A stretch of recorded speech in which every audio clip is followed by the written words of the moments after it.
அனைவருக்கும் வணக்கம். மாண்புமிகு தமிழக முதல்வர் திராவிட மாடல் நாயகருடைய முத்தான திட்டங்களில் ஒன்றான நலம் காக்கும் ஸ்டாலின் திட்ட முகாம் கிழக்கு மண்டலத்துக்குட்பட்ட 22வது வார்டு பகுதியில VKR கல்யாண மண்டபத்துல இன்னைக்கு வெகு சிறப்பாக நடைபெற்று கொண்டிருக்கிறது. இந்த வருடத்தில் இது 2வது முகாம். மக்கள் மிகுந்த ஆர்வத்தோடு இந்த முகாமில் பங்கேற்றிருக்கிறார்கள். அனைத்து விதமான செக்கப்பும் இங்க பண்றாங்க. பெண்களுக்கு தனியா, ஆண்களுக்கு தனியா இங்க சென்ட்ரல்ல போட்டிருக்காங்க.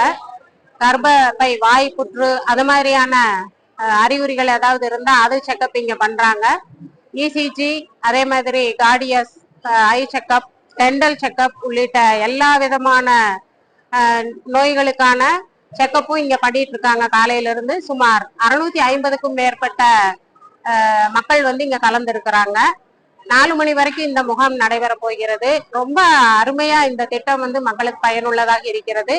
அதே மாதிரி கர்ப்பிணி பெண்களுக்கு அவங்களுக்கு ஹெல்த் வைஸ் என்ன இஷ்யூஸ் இருக்குதுன்னு பார்த்துட்டு அதுக்கான சத்து மாத்திரைகள் எல்லாமே இங்க ஸ்டாக் இருக்கு, எல்லாமே கொடுத்துருக்காங்க. அவங்களுக்கான ஒரு கிட்டு ஒண்ணுமே எவ்ரி மந்த் அவங்க கொடுத்துட்டே தான் இருக்காங்க. இன்னைக்கு இங்க வந்த கர்ப்பிணி பெண்கள் 20க்கும் மேற்பட்ட கர்ப்பிணி பெண்களுக்கு நானும் இந்த வார்டு கவுன்சிலர் கோவை பாபு அவர்களும் அவங்களுக்கான அந்த சத்துணவு கிட்டையும் கொடுத்துருக்கோம். இது ரொம்ப சிறப்பு வாய்ந்த திட்டம்னு மக்கள் பாராட்டக்கூடிய ஒரு திட்டமாக இருக்கிறது.